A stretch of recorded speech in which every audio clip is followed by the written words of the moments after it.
The children and I are safe, but we have no justice. I wrote that on a borrowed napkin, my hands still black with soot from a life that no longer existed. The smell of smoke was woven into my hair, my thin nightgown, everything. My world had just turned to ash in front of my eyes, the crackle of burning memories the only sound in the world. But what everyone saw as a tragic end was actually a quiet declaration of war. Stay with me until the end, because what I did next proved that you never, ever corner a grandmother with nothing left to lose. Subscribe, leave a like, and tell me in the comments where you're watching from, whether it's from your city, your job, or even the comfort of your own couch. My name is Margaret Callahan, and I am 72 years old. For the last 10 of those years, since my Robert passed, I've been the sole keeper of Sunrise Creek Ranch just outside Choteau, Montana. Most people see an old woman with hands gnarled by work and a face mapped by the sea, high plains sun. They don't see the steel that Robert always said was in my spine. That morning, like every morning, began before the sun. The smell of strong black coffee filled our small wooden farmhouse, a scent that always meant safety. It mixed with the cool, crisp air that drifted in from the open plains, carrying the distant, soft lowing of our cattle. I was making pancakes for Leo and Lucy. At 10 and 7, they were the reason my heart still beat with any rhythm, raising them since. The accident took their parents has been the hardest and most beautiful work of my life. The sound of their little feet padding down the hallway was my favorite music. Lucy, still half asleep, would wrap her arms around my legs, burying her face in my apron, which always smelled faintly of flour and cinnamon. Leo, ever the serious little man, would sit at the table and ask about the day's chores. That simple routine was my sanctuary, the sturdy walls of my world. The ranch itself wasn't much by modern standards. It didn't make us rich, it just broke even, paying the bills and keeping food on the table. But its value was never in dollars. It was in the cottonwood trees Robert and I planted by the creek, their leaves rustling stories in the wind. It was in the faded portrait of him on the living room wall, his kind eyes watching over us. It was in the scratches on the doorframe marking Leo and Lucy's growth. This land was our heritage, the only home these children had ever known. And that day, a dry August Tuesday, the heat felt different. It felt heavy, oppressive, clinging to the air with a strange stillness. The nightmare began with the smell, acrid, biting smoke that clawed its way into my dreams. I woke up, choking, my eyes stinging, before I even heard Leo scream, "Grandma! Fire!" The terror in his voice shot through me like a bolt of lightning. I threw back the thin quilt and my feet hit the cold wooden floor. The hallway was already hazy, an orange glow pulsing the direction of the barn. But it was moving too fast, a hungry beast that was already licking at the back porch. The roar was deafening, a living thing consuming everything we were. That night, a simple gust of wind turned a spark into the annihilation of my entire world. I snatched Lucy from her bed, her small body limp with sleep and fear. Leo was right behind me, his eyes wide with a horror no child should ever witness. We stumbled out the front door, the heat so intense it felt like it was peeling the skin from my face. I didn't grab a wallet or pictures or Robert's watch. I just grabbed them. We ran into the open field, the dry grass crunching under my bare feet, and turned to watch. The flames were a furious, beautiful orange, dancing against the black sky as they swallowed our home whole. The sound of the roof collapsing was a final, guttural groan, a death rattle. I pulled the children into my nightgown, their small bodies trembling against mine, their sobs muffled in the thin fabric. I could feel the vibrations through the soles of my feet as the foundation gave way. I just stood there, a statue of grief, watching our past and our future turn to a column of black smoke and glowing embers. It wasn't just wood and nails burning. It was my identity, my husband's legacy, and the only shield I had to protect my grandchildren from the world. The sirens came eventually, a mournful wail cutting through the roar of the fire. Flashing red and blue lights painted the faces of my terrified grandchildren.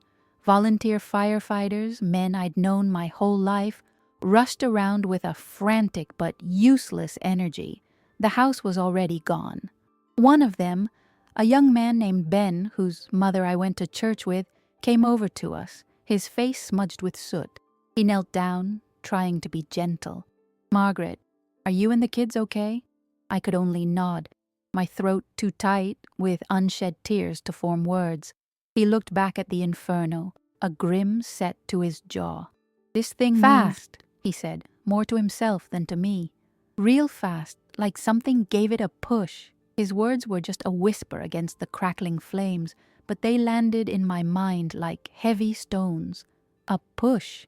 It wasn't a word you used for old wiring or a stray spark. It was a word you used for intention. I held my grandchildren tighter, a cold dread seeping into my bones that was far colder than the night air. We ended up at the First Presbyterian Church in town, a place meant for comfort that now felt like a cold, hollow waiting room. Pastor Michael gave us blankets and hot coffee that tasted like ash in my mouth. The women of the congregation fluttered around us with pitying looks and soft murmurs of God's will and tragic accident. Their kindness felt like a suffocating wool blanket. They saw a poor old woman who'd lost everything. They didn't see the fury that was slowly starting to burn away the shock.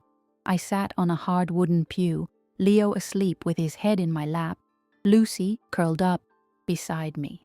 The scent of old hymn books and lemon polish couldn't cover the smell of smoke that clung to us, marking us as victims. I looked down at my hands, stained black with soot and dirt. These were the hands that had built a life, pulled calves in the dead of winter, and held my dying husband. Now they were empty. I had nothing, no home, no money in the bank to speak of, and 2 children who were looking to me for answers I didn't have. My mind kept replaying Ben's words. Gave it a push, and then another memory surfaced, sharp and unwelcome. Mr. Davies, the owner of the massive cattle operation that bordered our land to the west. A few months ago, he'd leaned against my fence, his expensive truck idling behind him, the sound an insult to the peace of my ranch. "Margaret," he'd said with a smile that never reached his cold, calculating eyes, "you're sitting on prime grazing land. It's a lot for a woman your age to handle alone." His offer to buy me out had been offensively low, and I had told him as much. I told him this land wasn't for sale, that it was my family's heart. He just tipped his hat and said, "Everything has a price, sooner or later." The memory sent another chill through me. Was this his way of making the land cheaper, of pushing me out when I wouldn't sell? The thought was monstrous, but it fit. It fit the speed of the fire. It fit the greed I saw in his eyes. How could I, a woman with nothing but a borrowed blanket and 2 children, ever prove such a thing? Who would believe me over a powerful man like Davies, a pillar of the community? I was just a grandmother. He was an empire. The weight of that reality pressed down on me, threatening to crush the last bit of fight I had left. I felt utterly and completely alone, a tiny boat in a storm with no shore in sight. Lucy stirred beside me, her eyes fluttering open. They were red-rimmed and full of confusion. She looked up at me, her voice a tiny, heartbreaking whisper. "Grandma," she asked, her lip trembling, "did we do something bad? Is that why our house is gone?" Her question was a knife to my heart. It wasn't just my home they had burned.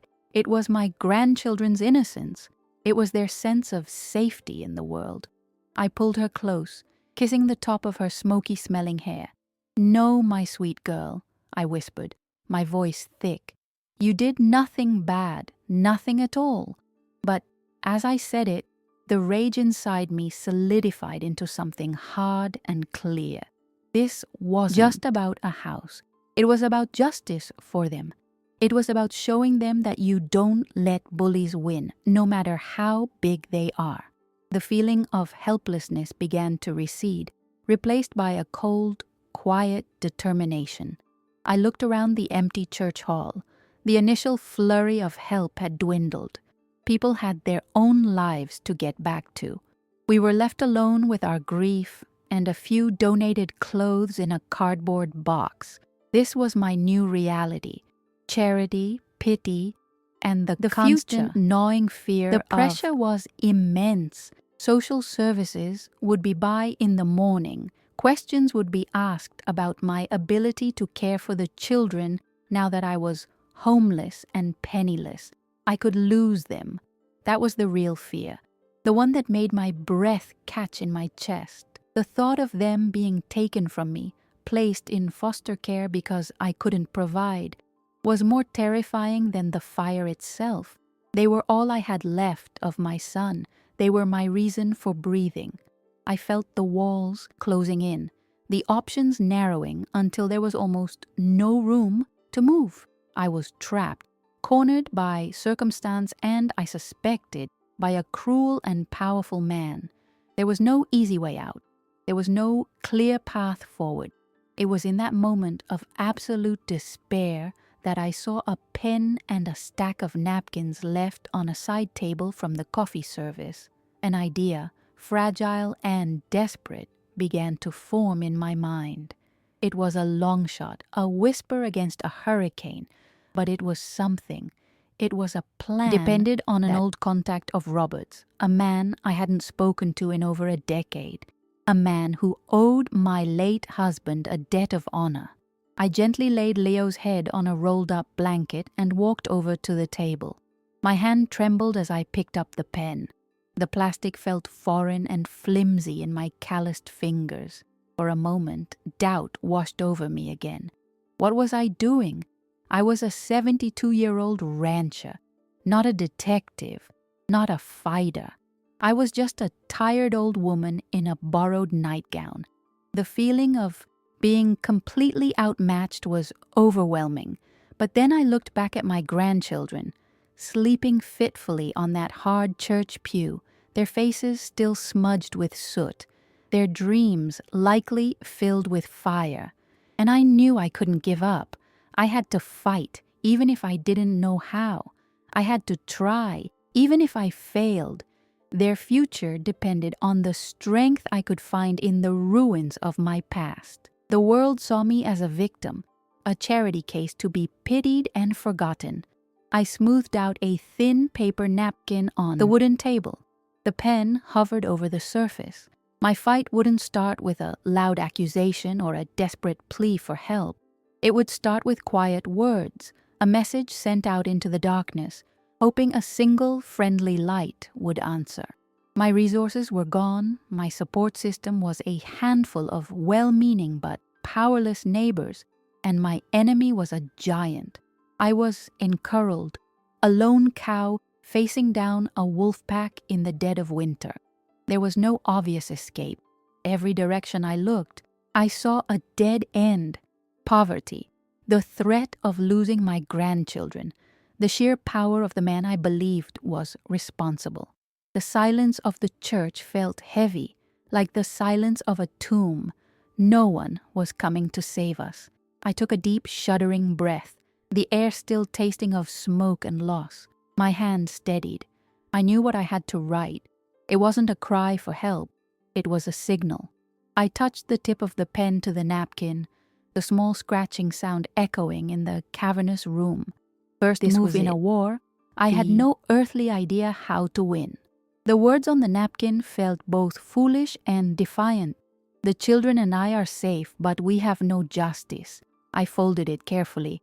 as if it were a legal document and not a flimsy piece of paper destined for the trash. My contact was a man named Arthur Vance, a lawyer from Helena, who had been Robert's closest friend in their younger days, before life pulled them onto different paths. Robert had saved Art's life in a hunting accident decades ago, a story told in hushed tones after a few beers. Art had always said, "If you ever need anything at all, you call." I didn't have a phone, but I knew the address of his firm by heart. I gave the napkin and the last $20 I'd found in a coat pocket to Ben, the young firefighter, and asked him to send it via overnight courier. It was a desperate, wild hope cast into the wind. The next day was a blur of administrative coldness. A woman from Child Protective Services came. Her was Miss Albright. She had a kind but firm face and a clipboard that felt like a weapon. She asked questions about my income, my health, my plans. I had no plans beyond getting through the next hour. She spoke of temporary placement for Leo and Lucy, of evaluating the stability of the environment. Every carefully chosen bureaucratic word was a threat. The smell of her crisp, clean blouse was an insult to the smoke still embedded in my skin. I could feel my grandchildren slipping through my fingers, not because of a lack of love, but a lack of resources. I spent the day making calls from the church office phone, trying to find a place to stay. Friends offered a couch here, a spare room there, but nothing was big enough for the three of us for more than a night or two. Every conversation ended with pity and powerlessness. The world was shrinking, the walls closing in. Leo had gone quiet, his usual curiosity replaced by a haunted look in his eyes. Lucy just clung to my side, her small hand gripping the fabric of my borrowed dress so tightly her knuckles were white. She kept asking when we could go home, and the truth that home was a pile of smoldering ash was a stone I couldn't make myself throw into the fragile pool of her childhood. That night, sleeping on cots in the church basement was the lowest point of my life. The air was damp and smelled of mildew and old floor wax. The distant hum of the building's boiler was a poor substitute for the familiar night sounds of the ranch, the crickets, the wind in the cottonwoods, the soft sigh of a sleeping cow. I lay awake staring at the ceiling, listening to the soft, troubled breathing of my grandchildren. I felt like a complete failure. I hadn't protected them. Robert had built a fortress for us, and I had let it burn to the ground. The weight of my grief and fear was a physical thing, pressing down on my chest until I could barely breathe. The next morning, as the first weak light filtered through the high basement windows, I heard the sound of a car pulling up outside. Not a pickup truck like the locals drove, but the heavy, confident crunch of a sedan on the gravel. My heart gave a little jump, a flicker of something I hadn't felt in days: anticipation. I pulled on a pair of donated sneakers that were a size too big and walked up the creaking wooden stairs. Through the glass panels of the church's front doors, I saw a tall, older man in a dark suit stepping out of a black car. He moved with a purpose that seemed alien in our small, grief-stricken world. It was Arthur Vance. He looked older, his hair completely white now, but his eyes were the same, sharp and intelligent. He held the small paper napkin in his hand as he walked toward me. He didn't offer condolences or hug me. He just looked me straight in the eye, his gaze taking in my disheveled appearance, the dark circles under my eyes. The scent of expensive leather and clean laundry followed him, a stark contrast to my world of ash. He unfolded the napkin, reading the words I'd written one more time. He saw Pastor Michael approaching with a concerned look, but Art held up a hand to stop him, his focus entirely on me. "Justice, Margaret," he said, his voice a low rumble.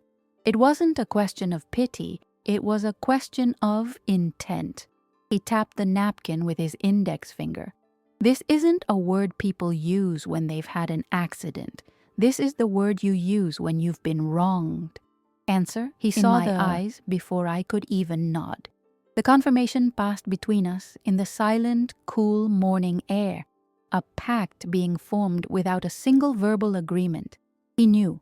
He understood this wasn't just a tragedy. It was a crime scene. I finally found my voice a dry, raspy thing. They think it was the wiring, I whispered, the words tasting like a lie.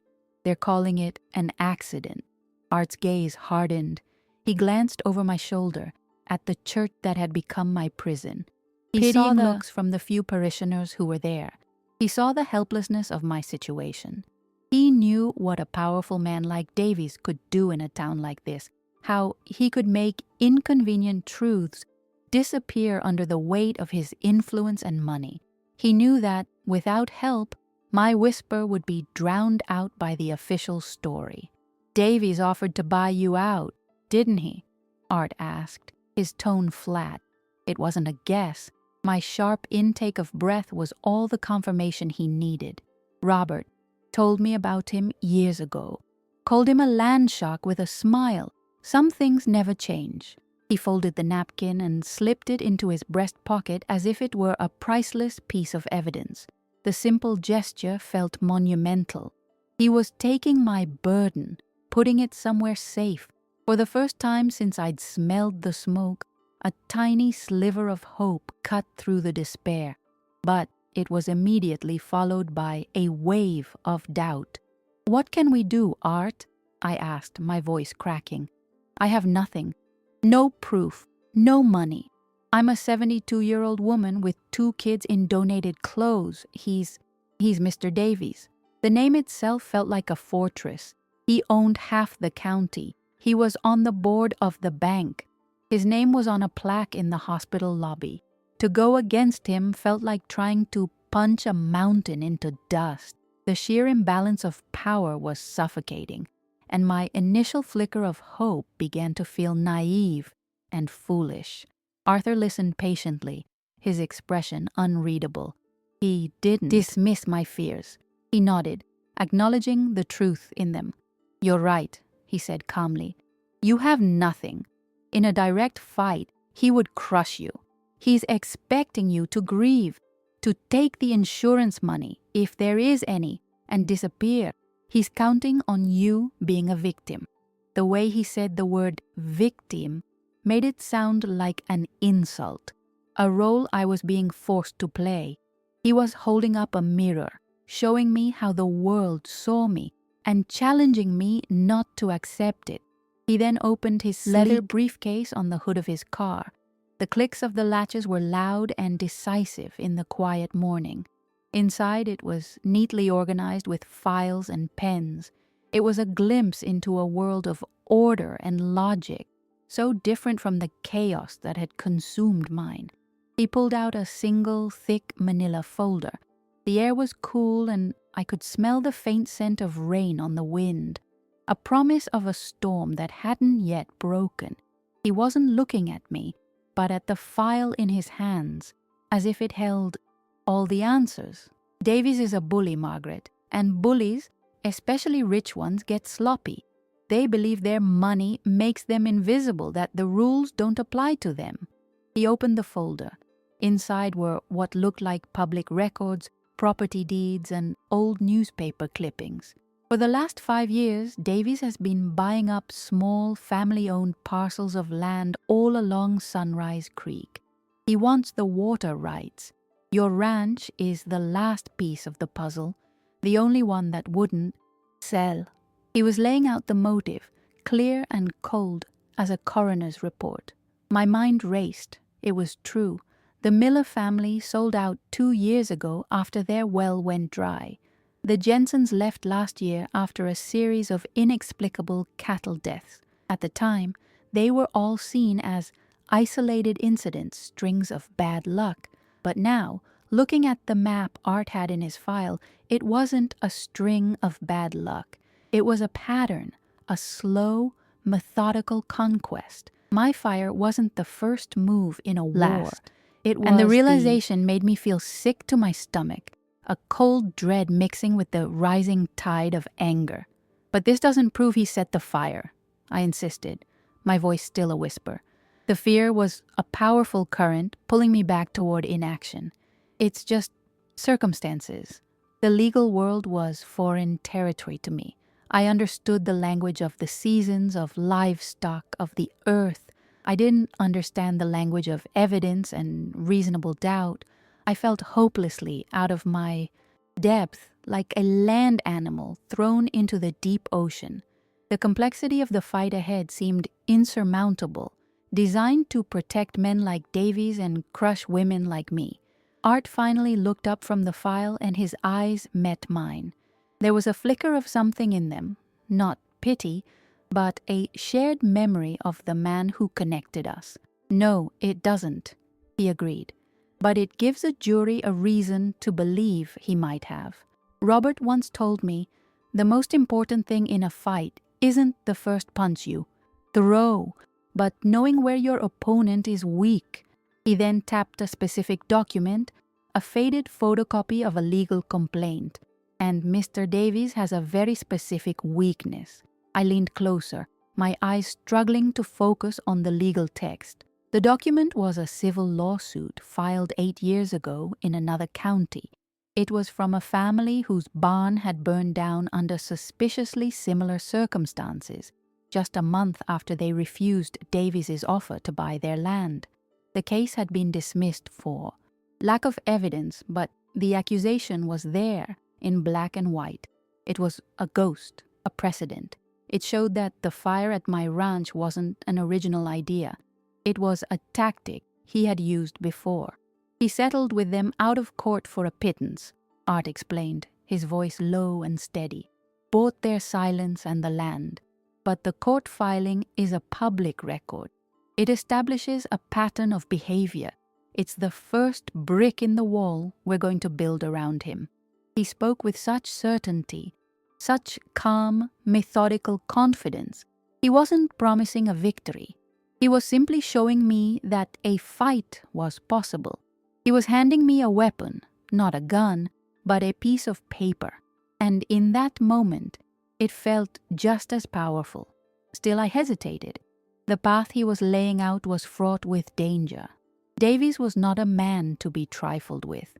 He could make our lives impossible in this town. He could use his influence to ensure I never found work, that we were ostracized. He could even try to use the courts to take the children from me, claiming I was an unstable and litigious old woman, putting them through a traumatic public battle. My protective instincts screamed at me to retreat, to take the kids and run, to find a quiet corner of the world where we could be safe and anonymous. I looked back through the church doors. I could see Leo and Lucy sitting at a small table in the fellowship hall, listlessly pushing around pieces of toast on a paper plate. Lucy's shoulders were slumped. Leo's face was a mask of stoicism, but I could see the fear in his eyes. He was trying to be strong for his sister, for me, and I saw with blinding clarity what my inaction would teach them. That when a bully kicks you down, you stay down. That justice is only for the rich, that their home, their legacy, their sense of safety meant nothing. That thought was more horrifying than anything Davies could ever do to me. The fire had taken my past, but I would be damned if I let him take my grandchildren's future. I would not teach them to be afraid. Robert wouldn't have. He would have stood his ground right on that scorched piece of earth, and he would have fought. The steel I'd forgotten I had, the steel he always said was in my spine, began to harden. The grandmother who had cried by the ashes of her home was gone. I turned back to Arthur, my decision made. The doubt was gone, burned away by a cold, clean rage. I was no longer just a grieving widow. I was the keeper of my family's legacy, the guardian of 2 innocent children, and the only person who could or would stand up for them. My world had been reduced to nothing, which meant I had absolutely nothing left to lose. And a person with nothing to lose is the most dangerous opponent of all.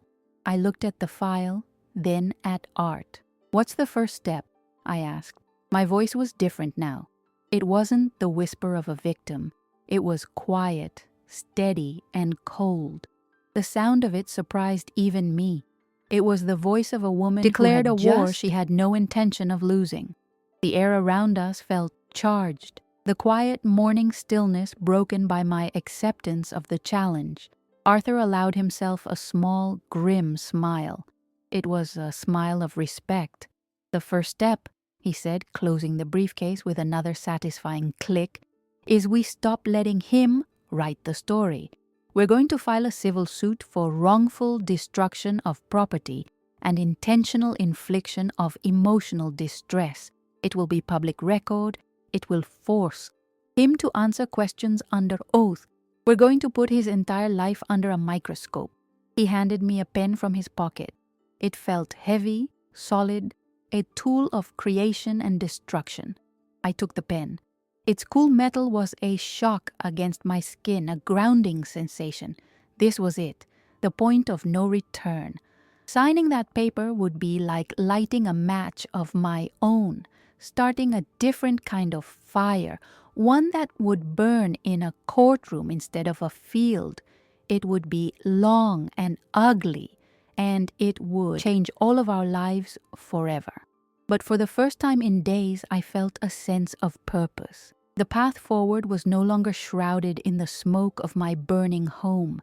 It was illuminated by the cold, hard light of a fight for justice. The first step was signing my name. Inside Arthur's quiet, air-conditioned office in Helena, the world of the ranch felt a million miles away. The room smelled of old paper, leather, and a faint, clean scent of polish. He slid a document across his vast mahogany desk, the paper whispering against the wood. It was a retainer agreement. My hand, so used to the heft of a shovel or the warmth of a newborn calf, felt clumsy holding his expensive fountain pen. As I signed Margaret Callahan, the ink looked unnaturally black against the crisp white page. This single act felt more final than the fire itself.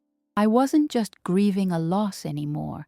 I was formally declaring an enemy, and the silence in that room felt like the deep breath before a storm. The lawsuit hit Chateau not like a thunderclap, but like a slow, poisoning wind. There was no headline in the local paper, but the gossip traveled faster than any press. It moved through the aisles of the general store, over cups of coffee at the diner, and across the wire fences that separated neighbors. Pastor Michael approached me after Sunday service, his face a mask of concern. "Margaret," he said, his voice low, "are you sure about this? Mr. Davies is a benefactor of this church. It could divide the community." He meant well, but his words felt like a warning. I was no longer just a victim to be pitied. I was now a problem, a disruption to the town's fragile peace. My first real stumble came a week later. I saw Martha Gable, a woman I'd shared recipes with for 30 years, near the post office. I went to greet her, to ask about her son, but her smile was tight and her eyes wouldn't meet mine. "I heard what you're doing, Margaret," she said, clutching her mail to her chest like a shield. "My husband says Davies is a good man, that you're just confused by grief." The word confused was a slap. She walked away before I could respond, leaving me standing on the sidewalk, the gulf between my old life and this new one, stretching into an uncrossable canyon. I learned my first lesson. This fight would cost me more than just money. It would cost me my past. Arthur became my teacher. He drove out to the church twice a week, bringing not casseroles, but thick binders filled with legal documents. "This is your new chore list, Margaret," he told me, his tone leaving no room for argument. "Read it, memorize it. These are depositions, financial records, property deeds. Davies's entire life is in these pages. We need to find the rot." The weight of those binders felt heavier than a sack of feed. At night, by the dim light of a lamp in the church basement, I forced my tired eyes to read words like tortious interference and affidavit, my world of soil, and seasons replaced by a cold, unforgiving language of law. We couldn't stay at the church forever. The pity was turning to impatience. Arthur found us a place, a small single-wide trailer for rent at the edge of town, tucked behind a gravel yard. It smelled of stale cigarettes and damp particle board. The thin walls offered little defense against the biting Montana wind, and the sound of trucks gearing down on the highway was our new lullaby. The first night, Lucy cried quietly in her whispering bunk that she missed the sound of the creek. I held her and promised we'd have a home again, but the lie tasted like ash in my mouth. This cramped, cold box was our new reality, a constant, humiliating reminder of everything we had lost. My days fell into a new, rigid rhythm. I'd wake before dawn, not to the lowing of cattle, but to the hum of the trailer's ancient refrigerator. I'd make coffee, the bitter smell filling our small space, and sit at the wobbly formica table with my binders. My gnarled fingers, which knew the texture of every tool on the ranch, now learned to trace lines of legal text. Leo would often watch me, his 10-year-old face serious. He'd ask what a word meant, and I'd explain the best I could. I was no longer just his grandmother. I was a student in a school I never asked to attend, and my children were watching to see if I would pass. The legal process was a slow, grinding torture. It was nothing like the decisive action of ranch life. It was a war of paper, of waiting, of endless delays filed by Davy's high-priced lawyers. They requested extensions. They challenged every motion Arthur filed. They buried us in paperwork designed to exhaust our resources and our will. There were weeks where nothing happened at all, and in that silence, doubt was a weed that grew fast and thick. I started to feel like I was fighting a ghost, throwing punches at the air while my life and my grandchildren's childhood withered away in that dusty trailer park. The nights were the hardest. That's when the fear would come for me. I'd lie awake on my thin mattress, the sounds of the highway fading into the background, and the images of the fire would play behind my eyes. I saw the flames licking at Lucy's bedroom window, heard Leo scream. A cold sweat would break out on my skin. Was I being selfish? Was I dragging these children through more trauma for the sake of my own pride, my own need for justice? In the darkness, the confident woman who spoke to Arthur was gone, replaced by a terrified, grieving widow who just wanted her home back. The thought of failing them was a heavier burden than any binder. The town's cold shoulder turned into something uglier. One morning, we woke up to find the word liar spray-painted in crude red letters across the side of our trailer. My blood ran cold. It was a message. I quickly scrubbed it off before the children saw it, my hands shaking with a mixture of rage and fear. This wasn't just gossip anymore. Was a threat. Davies wasn't just defending himself in court. He was using the town as his weapon, turning my neighbors against me, making us feel unsafe even in our flimsy new home. The isolation was no longer passive. It was an active, menacing force. That evening, I was putting away the dishes when Leo spoke from the doorway. His voice was quiet, but it carried the weight of the world. "Are they going to hurt us, Grandma?" he asked, his eyes fixed on the spot on the wall where the paint had been. I stopped, the plate in my hand suddenly heavy. I turned to him, knelt down, and looked him straight in the eye. "Some people are cowards," I said, my voice steadier than I felt. "They try to scare people who tell the truth, but we are not going to be scared. Your Grandpa Robert used to say that you don't stand down to a bully, not ever. We're Callahans. We don't stand down." In that moment, I wasn't just reassuring him. I was reminding myself. A small breakthrough came a month later. Crack of light in the suffocating darkness. Arthur called me from his office, his voice tight with excitement. "I found him, Margaret," he said. "A man named Frank Miller. He was Davies's ranch foreman for 15 years. Davies fired him a few months ago over a dispute. Frank knows where the bodies are buried, so to speak." Arthur had tracked him down to a small town in Wyoming. He was scared, but he was angry enough to talk. This was the first time our case felt real, not just a theory built on circumstance. We had a witness. The discipline I had learned on the ranch began to serve me in this new war. I started organizing my notes, cross-referencing dates and conversations from the depositions with Frank Miller's testimony. I created timelines. I filled yellow legal pads with questions for Arthur. My kitchen table looked less like a place for meals and more like a command center. I was no longer just a passive reader of documents. I was an active investigator. The work sharpened my mind, pushing the grief and fear into a corner. I had a purpose again, and it was as tangible as mending a fence or birthing a calf. My internal conflicts, however, still raged. I'd have moments of clarity and strength, followed by waves of crippling self-doubt.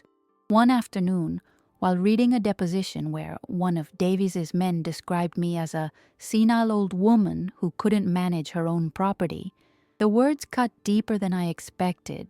The old Margaret, the one who worried what people thought, who just wanted a quiet life, rose up inside me. For a full hour, I sat at the table, unable to read another word, the lawyer's cruel description echoing in my head. Was he right? Was this whole thing a foolish old woman's crusade? Then I looked up and saw Lucy at the other end of the trailer, carefully drawing a picture. It was our old house, but this time she had drawn a big yellow sun smiling down on it. Her resilience, her innocent hope, was a quiet rebuke to my own weakness. She wasn't giving up on the memory of our home, so how could I? I picked up the pen again, my resolve hardening. My fight wasn't just about punishing Davies anymore. It was about rebuilding that sense of safety for her, even if it was just on paper for now. I would not let them define me. I would define myself. The progress was slow, almost imperceptible day by day, but it was there. I learned to speak the language of the law with a quiet confidence. When I spoke to Arthur on the phone, I used terms like chain of custody and precedent correctly. He started treating me less like a client and more like a partner. The change was reflected in how I carried myself. I stopped avoiding people's gazes in town. I'd walk into the general store with my head held high, meeting the whispers and stares with a calm, steady look that dared them to speak their accusations to my face. Most of them looked away first. One day I confronted the challenge head-on. Ben, the young firefighter who had been so kind the night of the fire, saw me in town and hesitated, looking uncomfortable. "Margaret," he started, "people are saying—" I held up a hand, stopping him. "Ben," I said, my voice even and calm. "I know what people are saying. They're saying what a powerful man wants them to say. But you were there that night. You looked at the wreckage and you said it looked like it had a push. Do you still believe that?" He looked down at his boots, then back at me. A flicker of his former conviction was in his eyes. "Yeah," he admitted quietly. "I do." It wasn't a promise to testify, but it was an acknowledgement of the truth. It was a small victory, but it felt huge. Arthur began preparing me for the deposition. This would be the first time I'd face Davies' lawyers directly. We spent days in the trailer, him playing the role of the aggressive attorney, firing questions at me. "Mrs. Callahan, isn't it true you were behind on your mortgage payments? Isn't it true the ranch was failing? Weren't you desperate?" The questions were designed to paint me as a liar, a fraud who burned her own home for insurance money. At first, I stumbled, getting emotional and defensive. But Arthur was relentless. Again, Margaret, stick to the facts, just the facts. Your anger is their fuel. Don't give it to them. Slowly, I learned. I learned to separate the emotion from the memory. I learned to answer a cruel question with a simple, irrefutable fact. I practiced in front of the small, cracked mirror, the bathroom, in watching my own face, training my expression to remain neutral. I repeated the timeline of that night over and over until it was a part of me. The smell of the smoke, the time I woke up, the direction of the wind, every detail became a weapon in my arsenal. I was being forged into something new, something harder and sharper than I had ever been. The day of the deposition arrived. We had to drive to a law office in Great Falls. I wore my best dress, a simple navy blue one donated by the church, but I felt like I was putting on armor. The conference room was cold and impersonal, dominated by a long, polished table that reflected the grim faces of Davy's legal team. Davies himself was not there, which was both a relief and a disappointment. His lead attorney was a man with cold reptilian eyes and a smile that never touched them. He smelled faintly of expensive cologne and condescension.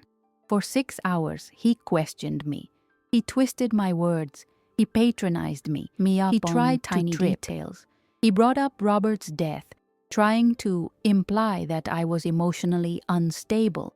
He brought up my finances, trying to paint me as desperate. The air in the room was thick with hostility. The only sounds were our voices, the scratching of pens, and the rhythmic clacking of the court reporter's machine, recording every word for eternity.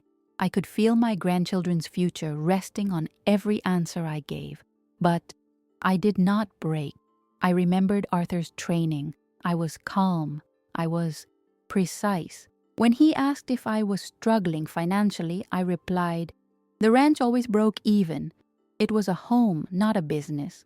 When he tried to confuse me about the timeline, I corrected him with the exact time I had called the fire department.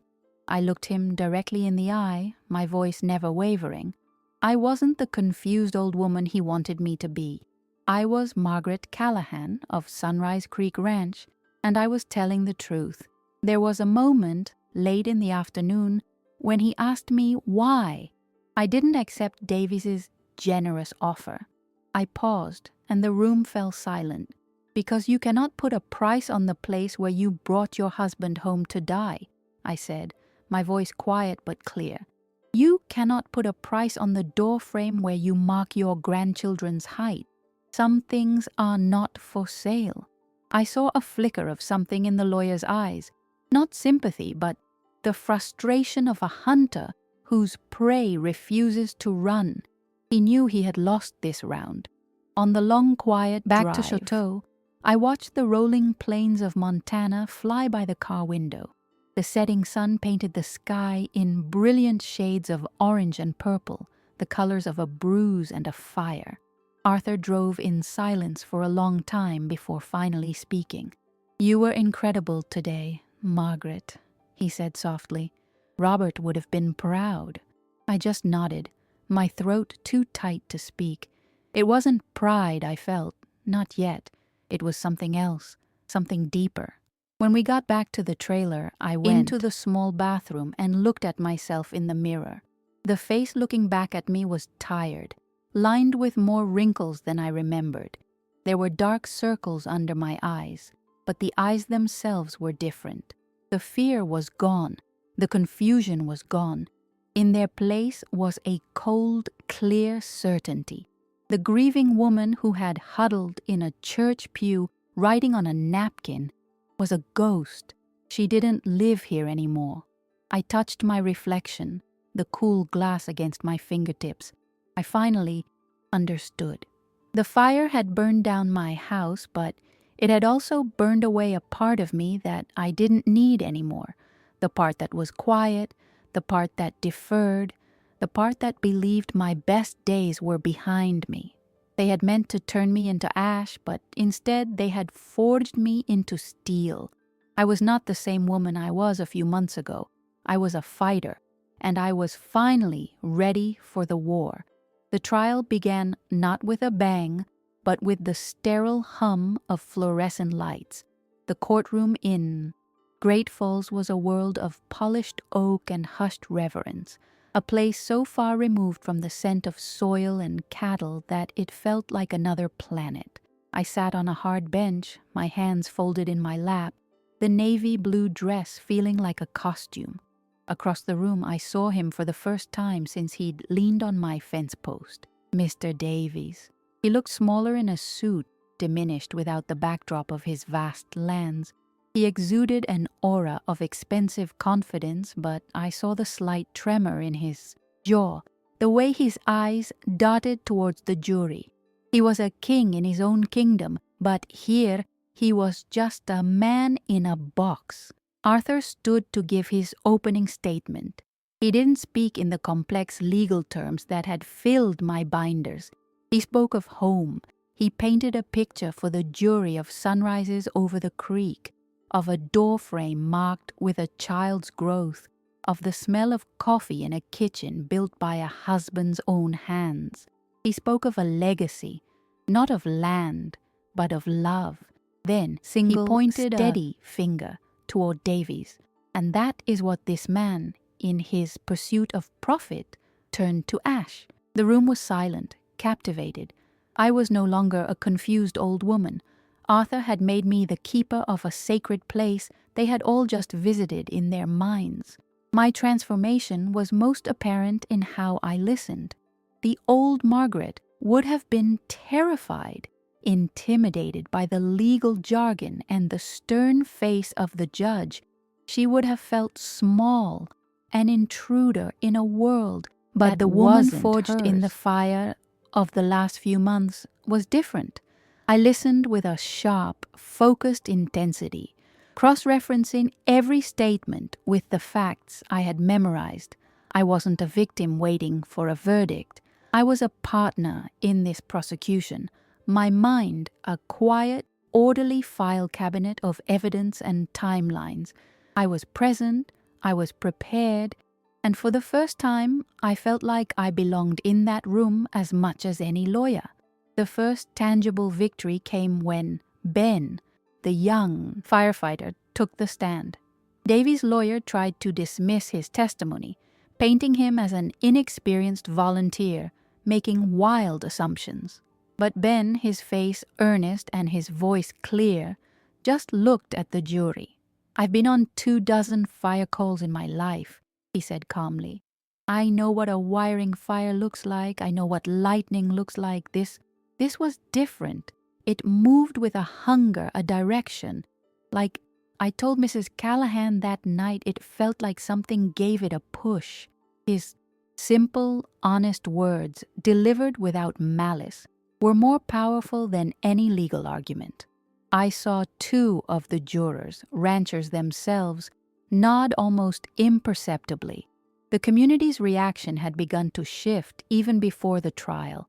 The story of the lawsuit, once a piece of scandalous gossip, had become a local legend. The spray-painted insult on my trailer had been a turning point for some. It was an act of cowardice that soured Davis's reputation more than my lawsuit ever could. People who had once avoided my gaze now offered a quiet nod of encouragement at the store.